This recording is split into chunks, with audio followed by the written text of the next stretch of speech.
Yuk, Jo. Baik, oke. Assalamualaikum warahmatullahi wabarakatuh. Selamat malam untuk kita semua yang kami hormati.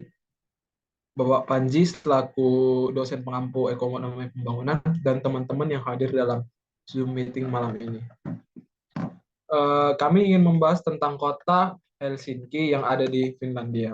Adapun anggota-anggota kelompok kami terdiri atas Laila Itsna Nurbaiti, Anggit Maulana, Jonathan Geraldus Bayu Huta Barat, Nur Cahyati Ningsih, dan yang terakhir ada Siti Masito. Selanjutnya akan dilanjutkan oleh teman saya, Nur Cahyati.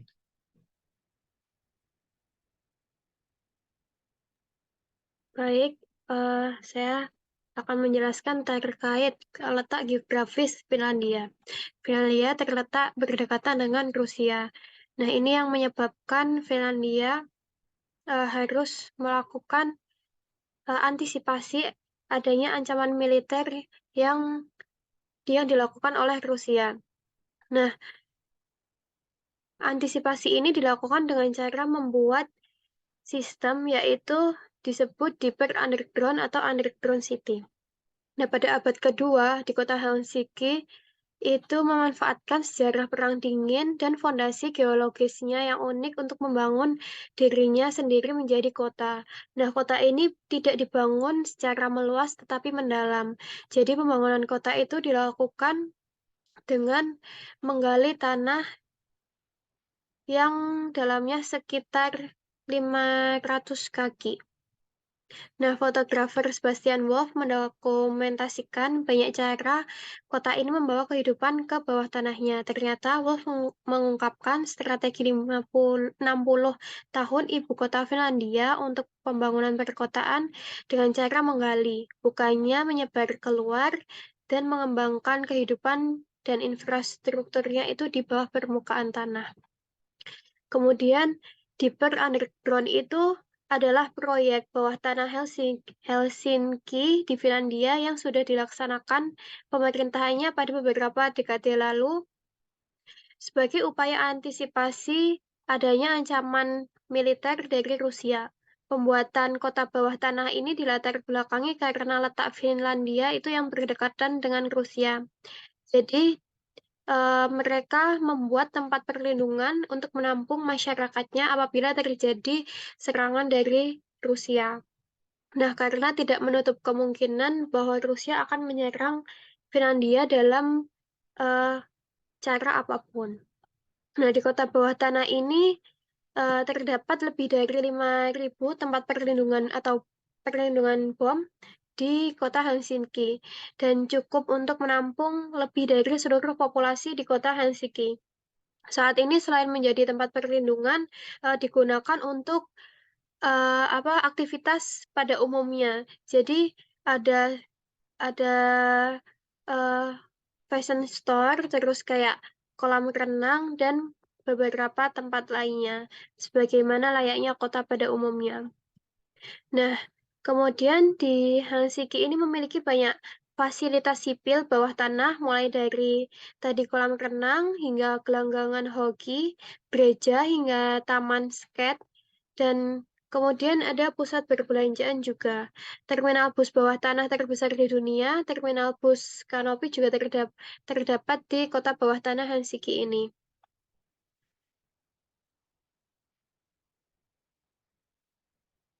Next.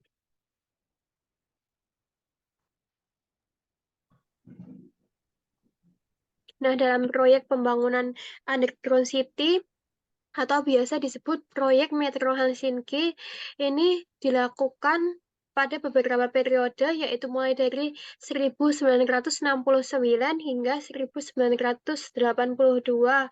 Pada saat itu pada masa pemerintahan Matti Virkuen. Jadi Matti Virkuen itu sebagai wali kota Helsinki dan sebagai tokoh yang paling berpengaruh dalam pembangunan proyek tersebut. Kemudian insinyur sipilnya itu ada Arna Kauhanen yang mendampingi pelaksanaan proyek Metro Helsinki. Next.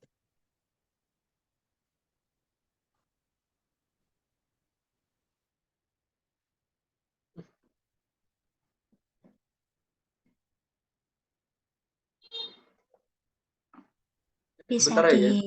kan? Ini, oh enggak.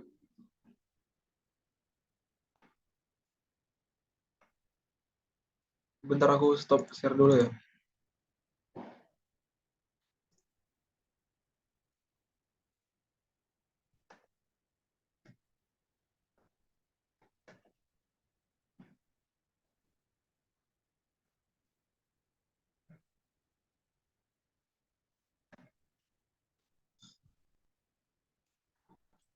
Slide sebelumnya, Mas. Bentar ya. Ini kok rada. Oke. Baik, untuk yang selanjutnya yaitu kondisi kota. Di Finlandia, tepatnya di kota Helsinki, pembangunan kota di bawah tanah juga menghadapi beberapa hambatan yang perlu diatasi. Beberapa hambatan tersebut yaitu meliputi yang pertama, karakteristik geologi, di mana Finlandia ini memiliki karakteristik geologi yang kompleks, dengan sebagian besar tanah terdiri dari batuan granit keras. Proses penggalian di batuan granit ini dapat sangat sulit dan membutuhkan teknologi khusus serta biaya yang tinggi. Yang kedua yaitu biaya. Pembangunan kota bawah tanah biasanya membutuhkan investasi finansial yang besar. Biaya penggalian, konstruksi, dan instalasi infrastruktur bawah tanah dapat menjadi hambatan signifikan bagi pembangunan kota bawah tanah di Finlandia. Yang ketiga yaitu keterbatasan teknis. Pembangunan kota bawah tanah memerlukan teknologi dan keahlian yang khusus. Terkadang teknologi yang diperlukan mungkin belum tersedia atau belum matang di Finlandia, sehingga perlu mengatasi hambatan teknis sebelum pembangunan dapat dimulai. Untuk yang selanjutnya yaitu kesadaran masyarakat, di mana kesadaran masyarakat dan penerimaan masyarakat terhadap konsep kota bawah tanah dapat menjadi hambatan. Masyarakat mungkin memiliki keraguan atau ketakutan terkait keamanan, kualitas hidup, dan perubahan lingkungan yang mungkin terjadi akibat pembangunan kota bawah tanah. Untuk yang terakhir yaitu koordinasi antar pihak. Pembangunan kota bawah tanah melibatkan berbagai pihak termasuk pemerintah, pengembang, otoritas lingkungan, dan masyarakat. Kondisi yang baik antara semua pihak ini diperlukan untuk mengatasi hambatan dan menjamin kelancaran proses pembangunan.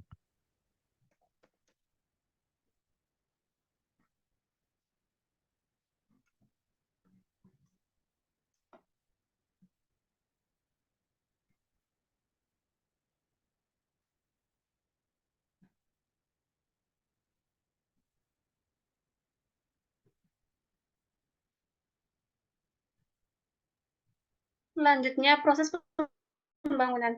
Secara umum dapat dikatakan bahwa batuan besar di Helsinki dan Finlandia tidak jauh di bawah permukaan tanah, dan terdapat banyak lokasi yang masuk akal dan aman yang cocok untuk pembangunan fasilitas bawah tanah. Di luar pusat kota, survei menemukan 55 area bebatuan yang ukurannya cukup untuk mengakomodasi fasilitas bawah tanah yang besar di dekat arteri lalu lintas utama. Fasilitas bawah tanah untuk kota dan layanan teknis lainnya, seperti energi, pasokan air, dan telekomunikasi, pada dasarnya adalah jaringan tertutup di skala besar. Fasilitas ini terdiri dari sejumlah fungsi yang berbeda bersama dengan terowongan utilitas yang menghubungkannya. Terowongan utilitas terletak pada kedalaman sedemikian rupa sehingga reservasi ruang untuknya tidak memiliki pengaruh yang signifikan terhadap fasilitas bawah tanah lainnya. Kota Helsinki memiliki lebih dari 200 km terowongan pemelihara teknis, 60 km di antaranya merupakan terowongan utilitas yang digunakan oleh sejumlah operator. Terowongan dibangun di Helsinki pada tahun 1977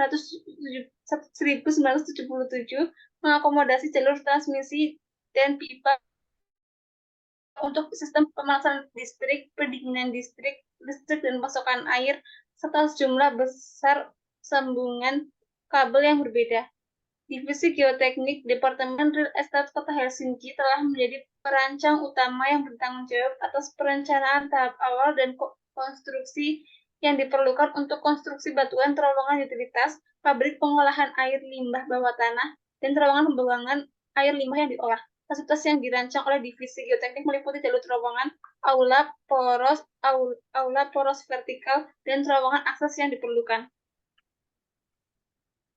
Kemudian ada susunan proyek. Yang pertama, penentuan rute. Proses pemilihan rute dilakukan dengan mempertimbangkan faktor-faktor seperti jumlah penumpang, topografi kota, ketersediaan lahan, dan kemudahan pengembangan jaringan di masa depan.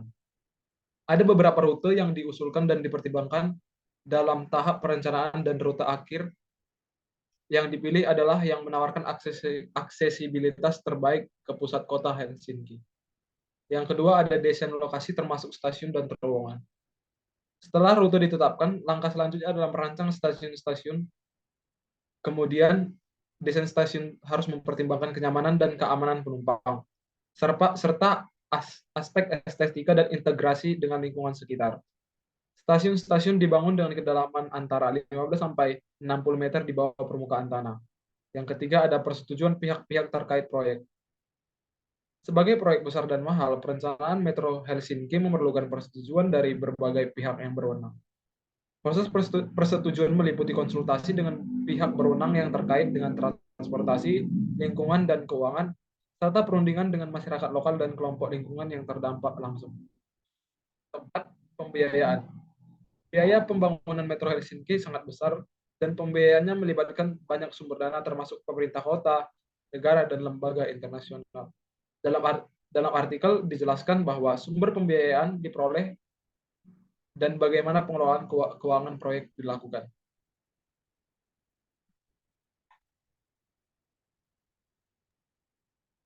Selanjutnya, cara kerja proyek. UMP untuk Helsinki menunjukkan ruang dan terowongan bawah tanah yang ada dan yang akan datang, serta akses penting yang ada ke bawah tanah.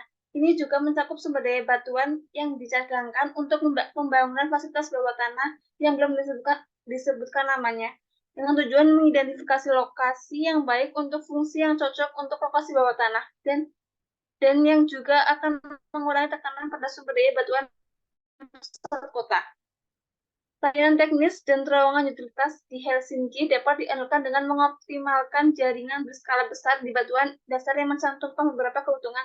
Yang pertama, ada pasokan energi yang andal melalui jaringan dengan banyak tautan. Yang kedua, optimalisasi pembangkitan energi dengan jaringan transmisi utama, yaitu kebutuhan daya dipenuhi dengan pembangkitan energi menggunakan sumber terbaru dalam satu waktu.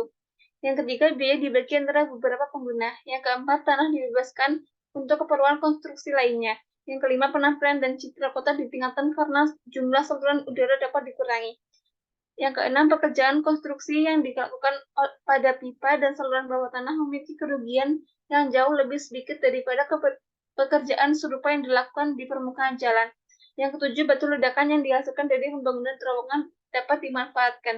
Yang delapan, pipa dan saluran dalam terowongan yang membutuhkan lebih sedikit perawatan lebih mudah dirawat daripada pipa dan saluran yang terkubur di bawah jalan, dan rute terowongan lebih banyak daripada solusi konvensional. Yang kesembilan, setiap kerusakan pada pipa, saluran, dan kabel tidak menimbulkan bahaya besar bagi publik. Yang terakhir, terowongan adalah pilihannya lebih aman terhadap vandalisme.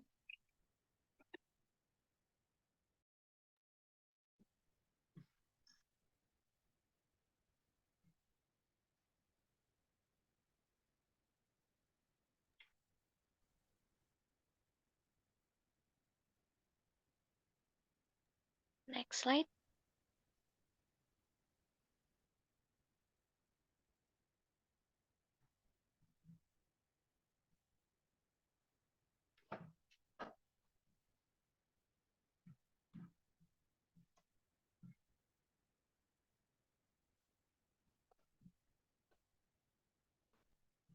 Next slide yang manfaat proyek.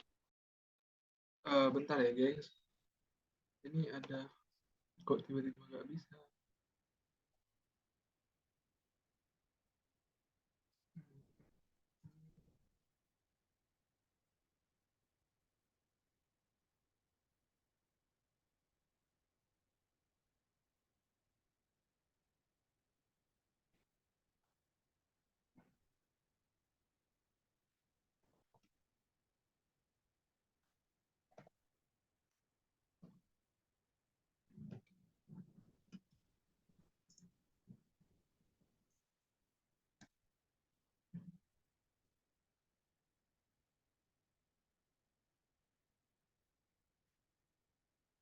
Oke, bisa dilanjut, Mbak. Oke, selanjutnya ada manfaat proyek kota bawah tanah di bawah jalan-jalan ibu kota Finlandia yaitu Helsinki yang mampu menampung 900.000 orang telah dibangun untuk menangkis potensi ancaman nuklir. Karena negara tersebut semakin waspada terhadap kemungkinan serangan dari negara tetangga yaitu Rusia. Bunker bawah tanah dirancang dengan tujuan untuk mencegah bencana nuklir, menyediakan ruang yang aman bagi rakyat negara jika hal seperti itu terjadi.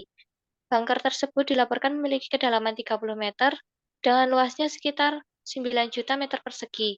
Ini berisi pusat kebugaran, taman bermain anak-anak, kolam renang, dan banyak terowongan, dan diharapkan mampu menangkis ancaman nuklir serta memberikan perlindungan dari sinar berbahaya dan zat kimia. Tujuan lain dari ruang bawah tanah diyakini untuk menyediakan tempat berlindung jika terjadi serangan dari perbatasan Rusia. Ancaman yang telah meningkat dalam beberapa bulan terakhir setelah invasi Rusia ke Ukraina pada bulan Februari, Swedia dan Finlandia dalam beberapa pekan terakhir telah mencari keanggotaan Organisasi Perjanjian Atlantik Utara atau NATO, yang membutuhkan persetujuan dari semua 30 anggota untuk negara baru untuk bergabung. Rusia selalu bersikukuh mencegah perluasan NATO, memperingatkan negara-negara perbatasan yang ingin bergabung dengan perjanjian itu, termasuk Ukraina. Sebagian besar pintu di bunker Helsinki tetap tertutup untuk umum, dan beberapa di antaranya memungkinkan akses ke tentara dalam keadaan darurat. Ruang bawah tanah berisi hampir 500 tempat berlindung dan diharapkan mampu menampung 900.000 orang. Populasi Helsinki diperkirakan sekitar 650.000.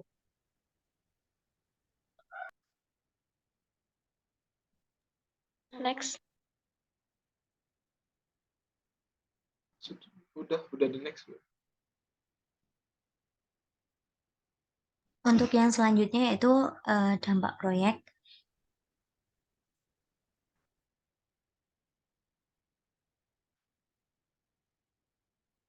Pembangunan kota bawah tanah di Finlandia juga dapat memiliki dampak terhadap lingkungan seiring dengan keuntungan yang ditawarkan. Berikut beberapa dampak yang mungkin terjadi, yaitu yang pertama ada penggalian dan konstruksi, di mana pembangunan kota bawah tanah melibatkan penggalian tanah yang intensif dan konstruksi infrastruktur di bawah tanah. Dampak lingkungan yang terkait termasuk kerusakan pada ekosistem di atas permukaan, hilangnya vegetasi, dan gangguan pada habitat satwa liar. Selain itu, kebisingan dan debu yang dihasilkan selama konstruksi dapat berdampak negatif pada lingkungan sekitar. Yang kedua yaitu perubahan aliran air. Pembangunan kota bawah tanah dapat mempengaruhi pola aliran air tanah. Aktivitas penggalian dapat mengubah jalur aliran air bawah tanah, yang dapat mengakibatkan perubahan dalam pola drainase dan mengganggu sumber daya air bawah tanah. Untuk yang ketiga yaitu penggunaan energi dan emisi. Kota bawah tanah membutuhkan sistem ventilasi, pencahayaan, dan pendinginan yang intensif. Penggunaan energi yang tinggi ini dapat menghasilkan emisi gas rumah kaca dan dampak pada kualitas udara. Oleh karena itu, penting untuk mengadopsi teknologi yang efisien dan beralih ke sumber energi terbarukan untuk mengurangi dampak lingkungan negatif. Yang selanjutnya yaitu pengelolaan limbah. Pembangunan kota bawah tanah menghasilkan limbah konstruksi dan limbah operasional, seperti air limbah dan limbah padat. Pengelolaan limbah yang tidak tepat dapat mencemari lingkungan termasuk air tanah dan sistem drainase jika tidak ditangani dengan baik. Yang selanjutnya yaitu kualitas udara dan kebisingan. Aktivitas di dalam kota bawah tanah seperti penggerakan kendaraan, ventilasi, sistem pendinginan, dan dapat berkontribusi pada polusi udara dan kebisingan. Upaya yang tepat yang dilakukan yaitu mengendalikan dan memantau tingkat populasi udara dan kebisingan agar tetap dalam batas yang aman.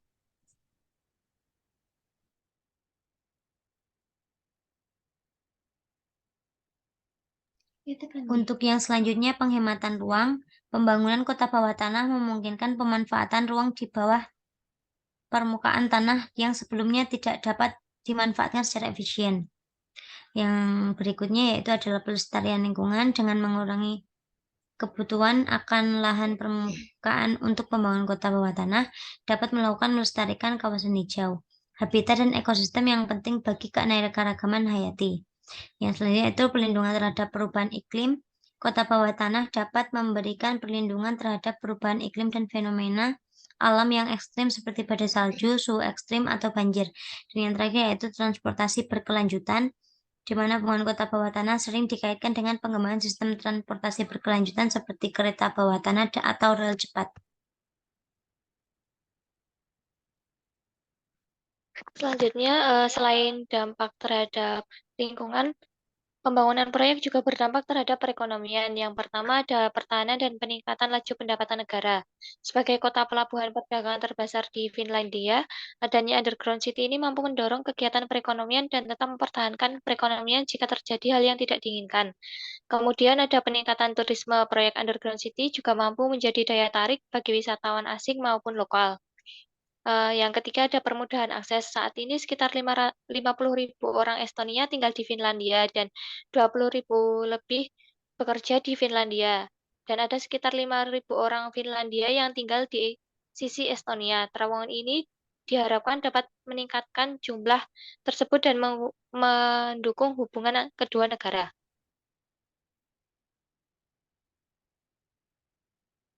Berikut dari gambar sejarah pembangunan kota dan stasiun underground yang terjadi pada kota Helsinki di Finlandia. Dan di foto yang paling bawah ada upacara pembukaan stasiun bawah tanah tanggal 2 Agustus tahun 1982 oleh Presiden Finlandia saat itu, yaitu Mauno Koivisto dan istrinya Tellervo Koivisto. Kemudian kesimpulan dari proyek Helsinki ini adalah pembangunan Metro Helsinki adalah sebuah proyek besar yang memerlukan waktu yang lama dan biayanya juga sangat besar. Proyek ini memerlukan persetujuan dari banyak pihak yang berwenang dan perundingan dengan masyarakat lokal dan kelompok lingkungan yang terdampak. Yang kedua, proses perencanaan meliputi pemilihan rute yang tepat, desain stasiun yang memperhatikan kenyamanan dan keamanan penumpang, dan persetujuan dari pihak yang berwenang. Proses perencanaan juga memerlukan pembiayaan dari banyak sumber dana. Dan yang terakhir ada pembangunan Metro Helsinki memiliki banyak manfaat, termasuk meningkatkan aksesibilitas ke pusat kota Helsinki dan mengurangi dampak kemacetan lalu lintas. Namun, proyek ini juga menimbulkan dampak lingkungan dan sosial yang harus diperhatikan dan harus diatasi. Baik, sekian gambaran dari presentasi yang telah kami sampaikan. Adapun jika ada kesalahan kata atau tindakan yang kurang bisa diterima, kami mohon maaf. Sebelum menutup isi presentasi kami membuat suatu pantun yaitu Pak Panji membawa bonsai, lalu duduk makan stroberi. Semua telah usai, saatnya kami undur diri. Oke, baik. Sekian dan terima kasih. Assalamualaikum warahmatullahi wabarakatuh. Selamat malam.